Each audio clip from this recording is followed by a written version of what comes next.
Matt Rule just does not have a clue on how to run an offense. Luke Getsky should be fired. He should be fired today. I'll stand by you. Micah, bro, you got smoke. Welcome to FAZE Fantasy Live with your host, Lonnie Z.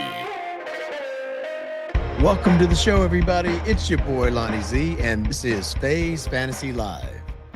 And tonight, we're going to be talking about Thursday night football, the Thursday night matchup between the Commanders and the Packers. You know, this is going to be a good game. I think it's going to be a real good game. It should be very entertaining. You have two teams that won their first game of the season, and they're both coming in strong. The Commanders are fifth in the league in defense, and the Packers are sixth in the league in defense.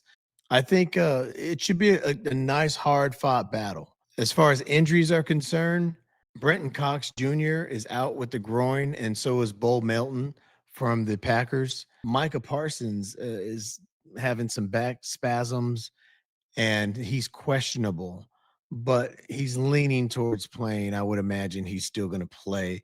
And on the Commander side, they really don't have, their punter, Tress Way, his back is kind of bothering him.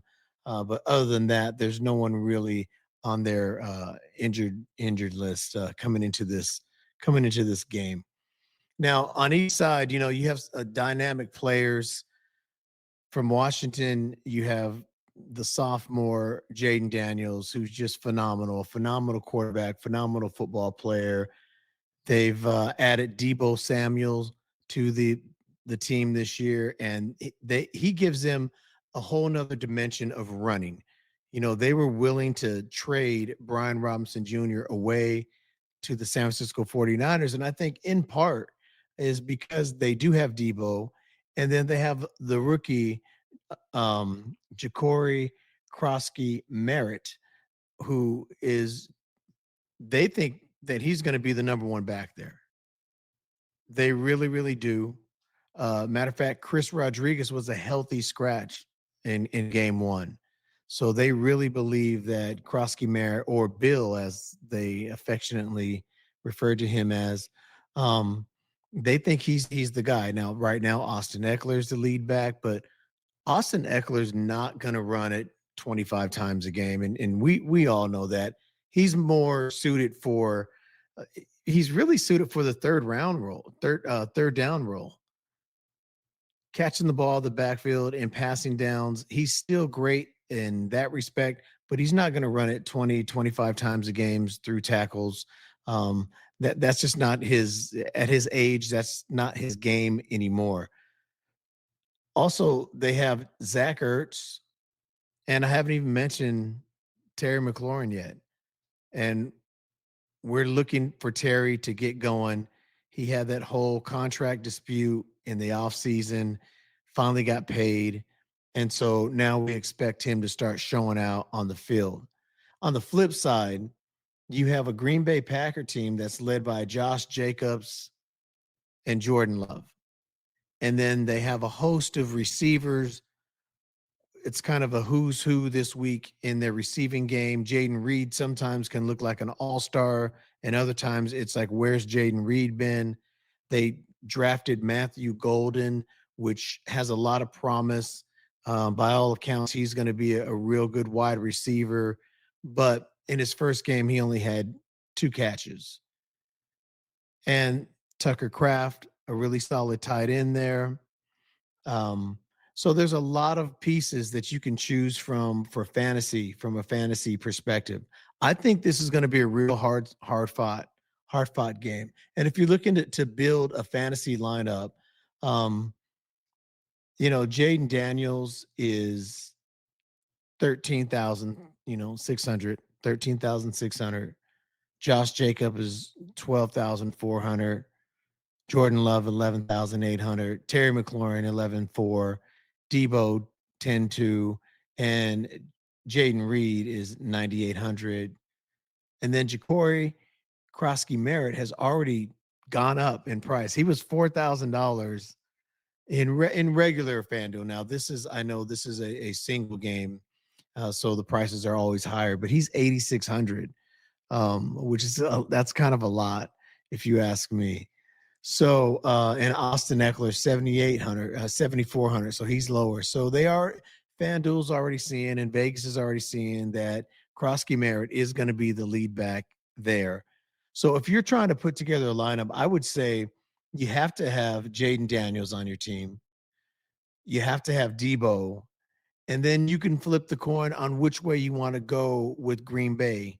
You could either go all in with Jordan Love or you can go all in with Josh Jacobs. Historically, Josh Jacobs has really strong primetime games. So I'd probably have something like a Jayden Daniels, Josh Jacobs, and a Deebo Samuel. And then I would try to fill out the roster from there with maybe tight ends, kicker, another receiver, even Matthew Golden. If you're going to take a shot with him and just, hope that, hey, this is the game he shows up and gets some opportunities, maybe gets in the end zone, he's only 5,600. Ertz is 5,200 and Tucker Craft is only 5,000. But with the Packers, you have a lot of value in their receiving room because you never know who's going to be the guy. Romeo Dobbs is only 4,200. Dontavian Wicks 3,600.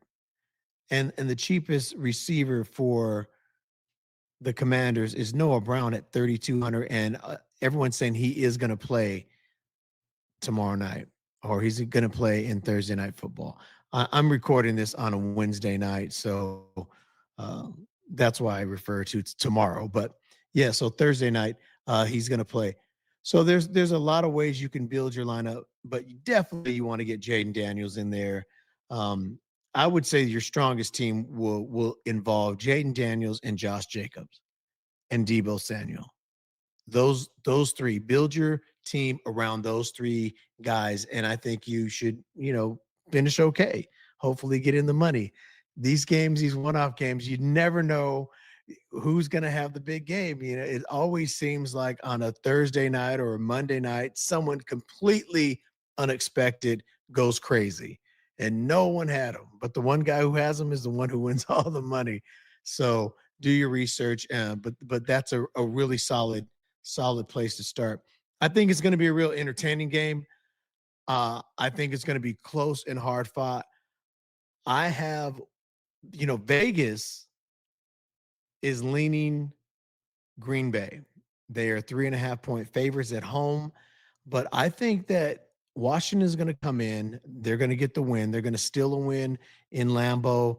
I like it. I like Washington 24-21 or 24-17, low scoring game, something like that. That's what I think is going to happen. These Thursday night games are always fun to watch, full of ups and downs. And these are two really good teams that are going to clash in Lambeau Field. So, they're going to be crazy there in Lambeau.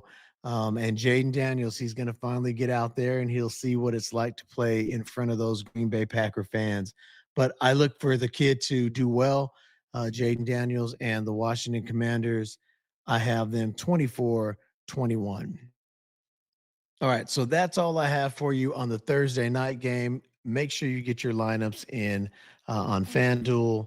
And if you're looking start sit for your redraft leagues, obviously you're going to start Jayden Daniels. Depending on who you have, will you start Jordan Love? I don't know. Probably not. He's not really been a big fantasy quarterback. But Jayden Daniels for sure. You'll start Deebo. You'll start Josh Jacobs.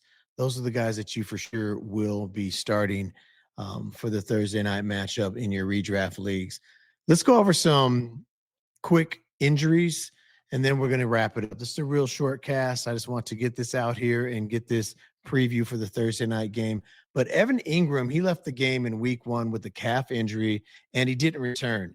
He's listed as questionable for week 2, and the Broncos are likely to play it safe. So keep him on your bench unless you see him practicing in midweek. That's probably the best way to approach Evan Ingram. Jalen Waddle had a scare with a shoulder injury in week 1. in the game.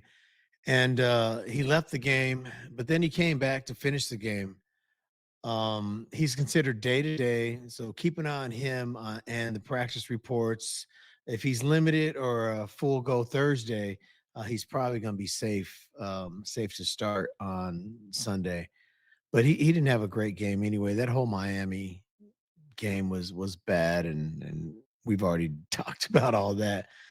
But yeah, and then in other injury news, Brock Purdy is probably week to week, and I think he is considered out for week 2. So he's dealing with 2 injuries, a shoulder injury and a toe injury. The accounts are that the toe injury is a little more serious of the two. And I think today it was announced that he is not going to be starting on Sunday. He's not going to be in the game Sunday. And George Kittle's out um, for about 4 weeks. If they say 4 weeks, it's probably going to be more like 6 weeks. So if you're looking tight end, check out our waiver wire video that I released yesterday. And we also had a podcast on Monday that was released Monday that had all of our waiver choices in it. There wasn't a ton of injuries in week 1, so that's always good for the NFL. But there you go. There's a Thursday night football edition of FaZe Fantasy Live. I'm Lonnie, and I'll catch you on the next one.